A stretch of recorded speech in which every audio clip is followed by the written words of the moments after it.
Hello, and welcome to The Staffing Show, the only podcast that delivers tools, tips, and tactics from the staffing and recruiting industry's top executives and thought leaders.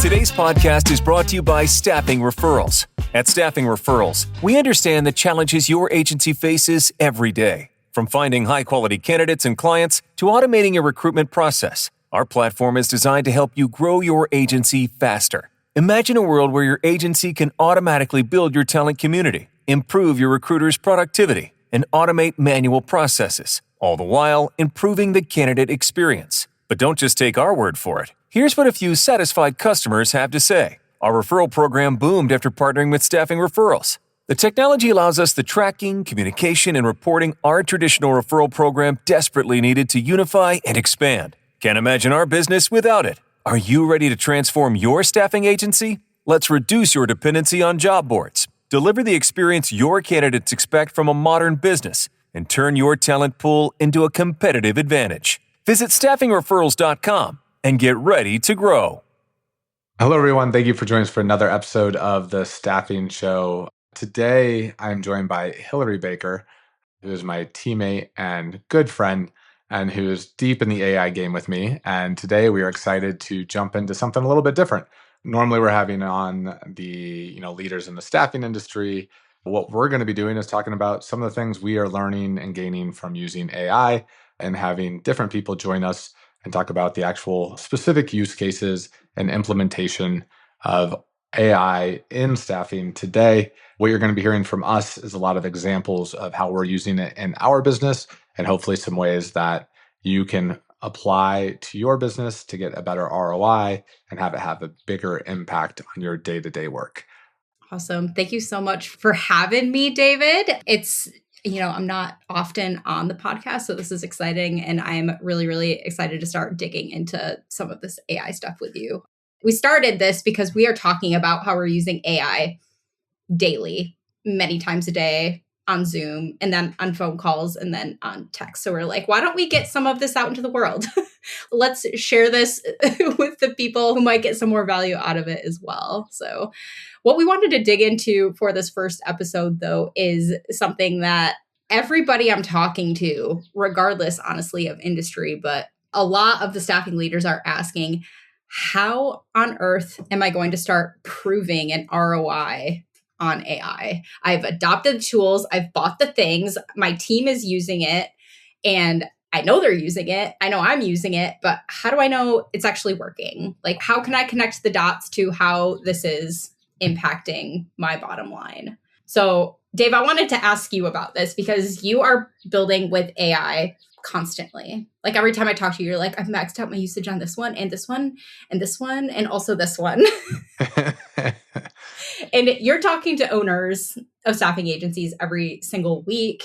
So what is the most common way you're seeing these people trying to measure whether or not their AI is working? And where does that measurement start to crumble and fall apart a little bit? Yeah, there's a few things here. One, the most common mistake is that agencies measure usage. And to be honest, it's something that we've done that a lot of as well. And there's also this exploratory phase of what works, where am I going to find value? And I think that for the leaders out there, jumping in and digging into exploring ideas and seeing where it can be impactful is really, really important because that's how you can identify new ways to implement at your business. But at the end of the day, you need to figure out, does this actually make sense? Is there an ROI? Am I just spinning my wheels? And I think when it comes to measuring usage, a lot of times staffing agencies are asking, are people logging in? Are recruiters using the tool? Did it save time? Did people like it? And that's not really an ROI. That is just adoption. And ROI has to show up on a staffing scoreboard. Did the fill rate move? Did time to fill come down? Did submittal to interview conversion improve? Or did the GP per recruiter go up? One of the areas that we're starting to look at with our platform is, did the placements per recruiter per month go up? Did the number of placements from the network go up over that period after implementing? And one of the areas where I think the measurement of this falls apart at most firms is they kind of stop at the team saved time. And you hear that a lot. Well, I did it with less time than it took me before. And that's great, but only if those people are then shifting to do something that is more production or lower cost. Right. Save time for what? What are you going to fill your time with now? I mean, I guess if it's time back to maybe go to the park, who knows? I think that it's important to pay attention to where you're saving time and how does that actually impact your bottom line. Because there's a lot of people, I can do this 10 times faster now, and that's great. And what did that allow you to do because of that? Or what did that allow your recruiter to do because of that? And I think that's where the measurement tends to fall off from most of the customers I talk to. And it's hard, there's no simple way to do it, but there are some tactics that you can take. Such as? Well, one of them that I think is really easy is the thinking about it from a replacement cost of what would you have paid to do this before and how much time would it have taken you to do this previously. For example, we just launched a new website and I look at that website that we launched and I think that would have taken me, and I've launched a lot of websites in my life because I ran a digital marketing agency. And to get to that level of website, one maybe would have cost 40 to 50K and would have taken a couple months worth of work with a team of people. And, now we're doing that in 3 weeks with a handful of people. And granted, like we'd spend a lot of time building the content and making sure things were lined up, but the time to deliver and deploy that has shrunk significantly. And it's something that we did not even as the main project. It was a side project, which is kind of a crazy thing to think about. So that's a specific example. I think the best measurements of this are when you're using kind of a holdout group and you're saying we're going to apply this tool to part of our group, but not to the other. And then we're going to see how the performance varies. So you have true apples to apples and a better version of A/B testing, which I think is the gold standard. Also much harder to do in practice and kind of frustrating because then you have to roll it out for one group and then roll it out for another. But if you really want to get detailed on the AI ROI, that can be a really impactful way to do it. What do you say to the people who aren't just measuring time saved, but they're also or only measuring how output has changed? Like we used to send per recruiter 90 outbound emails a week. Now we're sending 180. Big win. Like, are you seeing that to be true? Is that an effective measurement or not so much? I actually think that's a false trap as well. It's funny as I think that that's what everybody's kind of starting with as well. We can do 10 times the outreach. We have 10 times more contacts to reach out to. And it's like, that's great. What's your actual conversation rate? What is the meaningful signal that you're kind of dialing in on? And I think that all of us that have spent time at some point or another in marketing automation, sales automation, recruiting automation, it used to be like, all right, well, we have these additional messages going out. We know for every message that goes out, there's value that's created. That is still true, but AI is increasing the noise. It's increasing the spam, the junk. I get 10 to 15 clearly AI generated emails from throwaway email addresses. It looks like burner emails every single day now, along with text messages. And I think that we're moving into an era where if you're just measuring output, you are going to be in trouble. You need to measure outcome and you need to look at like what is the actual signal that you're kind of dialing in on. And I think that comes down to meaningful conversations that you've had or replies that had more than, I don't know exactly what the measurement should be there, but I think we need to start moving down the funnel and away from the traditional kind of activity based and look at like what is the formula for this, because I think it's about to change pretty rapidly.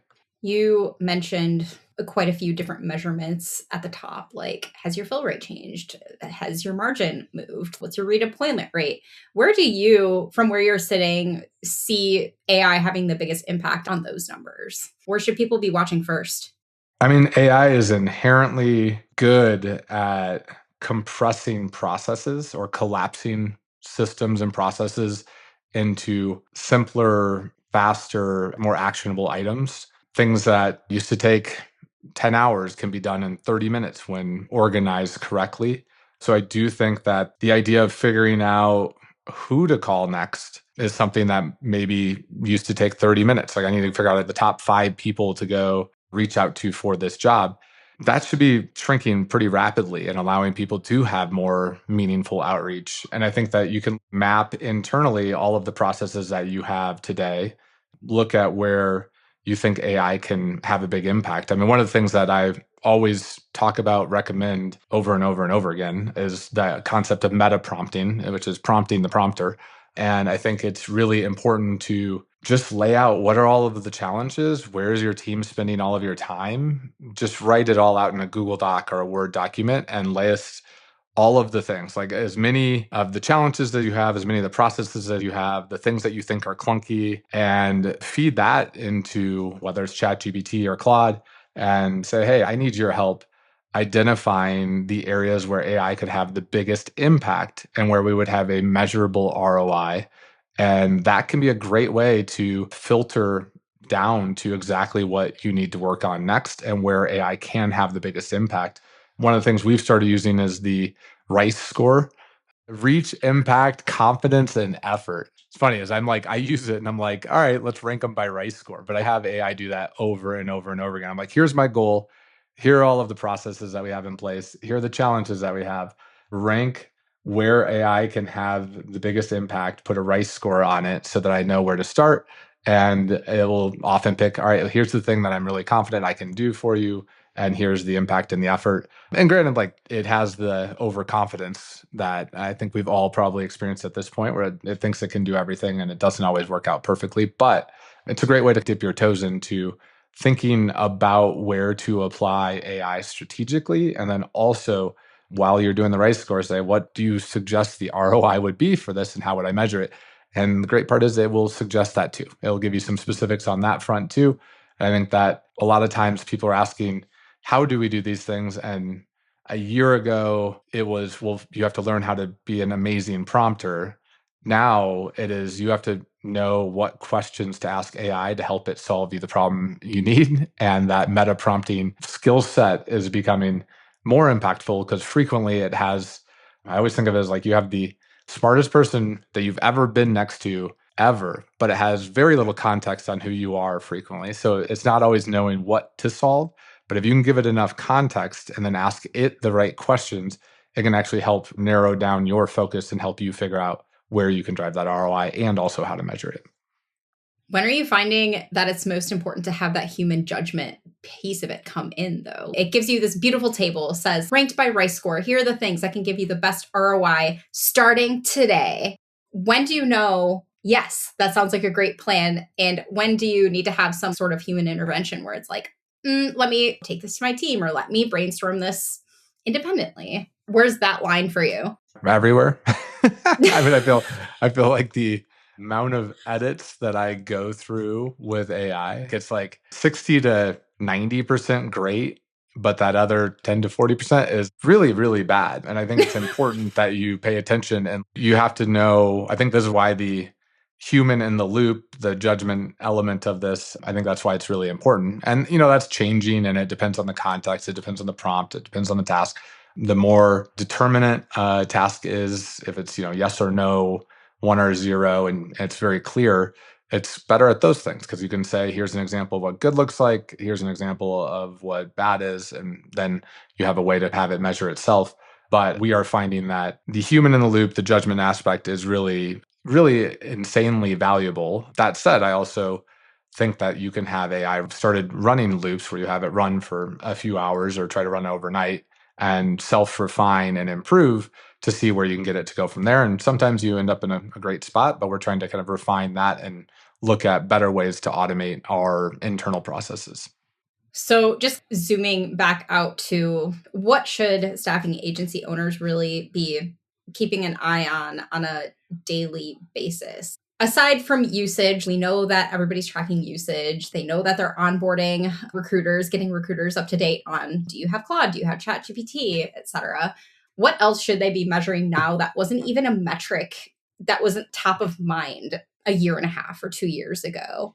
That is a great question. And this is one that we're still trying to figure out internally. So I don't have a laser answer here, but I think the measuring output and outcomes, like are you actually producing more of the thing that you want to produce, whether that's placements or valuable conversations or client conversations or client leads.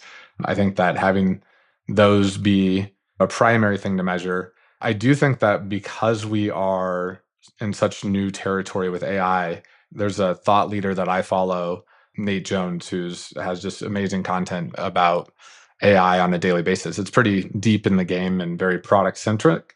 But he, the other day, was saying there's not a single person that I talk to, regardless of who it is in AI, that doesn't feel like they're behind right now.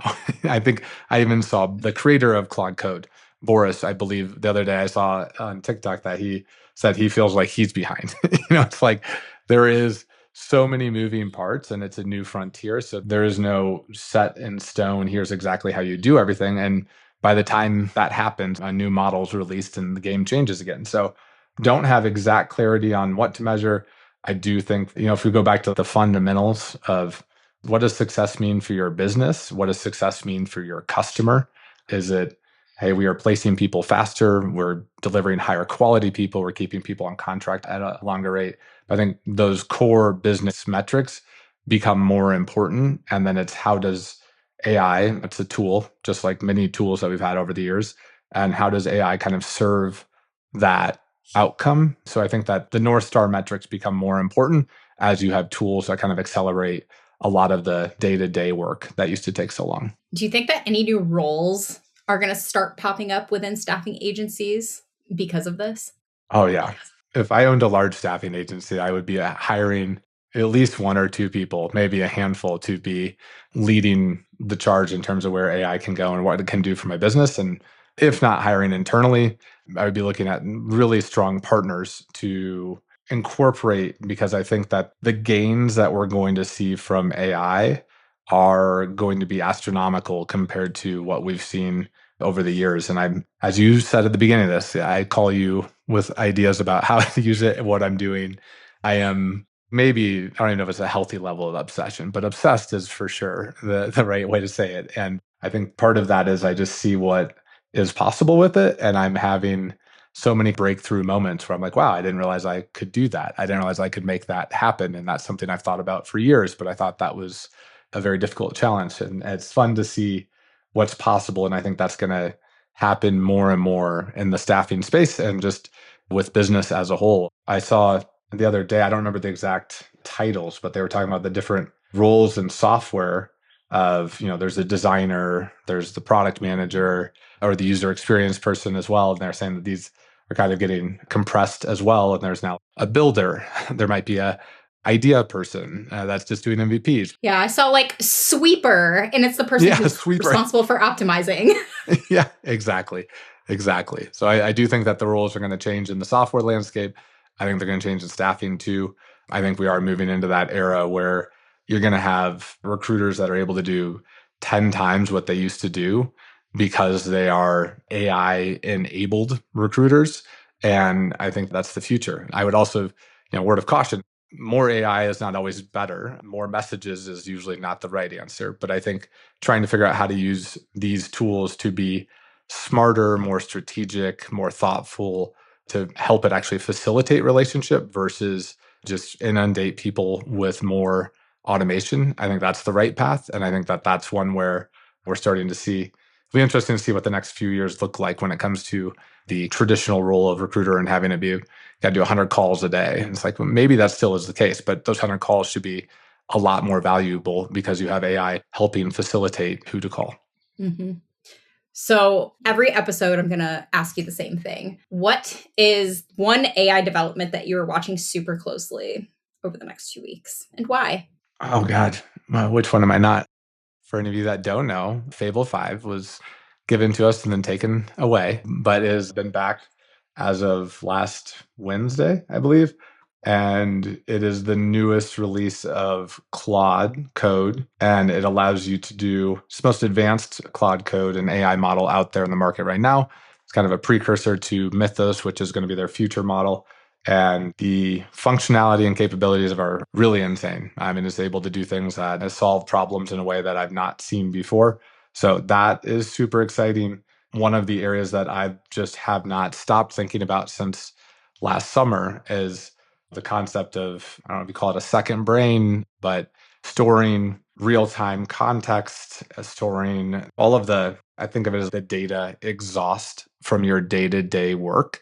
So the emails, the calls, the transcripts, keeping track of that and figuring out how to actually implement that into things that give you time back in your day. And I'm pretty sure that Johnny Ive and OpenAI are going to release something this year, like an earbud or something along those lines, that is going to be more of like a personal assistant. It'll be interesting to see what they do. For those of you that don't know, Johnny Ive is the guy that designed the iPhone, and OpenAI bought his company for, I don't remember the exact amount, but maybe a couple billion or something like that. And it's going to be interesting to see where that develops. But that's not near term. We really don't know when that's going to happen. But there's going to be some new products that will have, I think, a profound impact on our day to day. And the one part to note, if you're listening to this still, you're probably an early adopter. And with all of these things, none of them are perfect. They all have their problems that you have to work through, but the impact of each of them can be really profound when you get them dialed in. Yeah, absolutely. And I would just add to that, practice makes progress, not perfect, because that has not yet been defined. But getting in there, just messing around with things is the best way to learn. Yeah. And define your outcomes. Think about your ROI.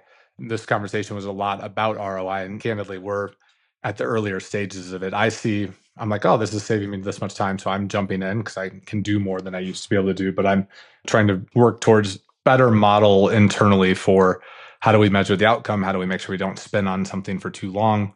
What is the actual time box to put around something because of what we think the value of the outcome would be on the other side? Absolutely. All right. Well, good conversation. We'll see you guys again next week. Thanks so much, Dave. Thanks, Ellie. Thanks for listening to The Staffing Show. Don't forget to sign up for our newsletter at staffinghub.com to never miss an episode. Until next time.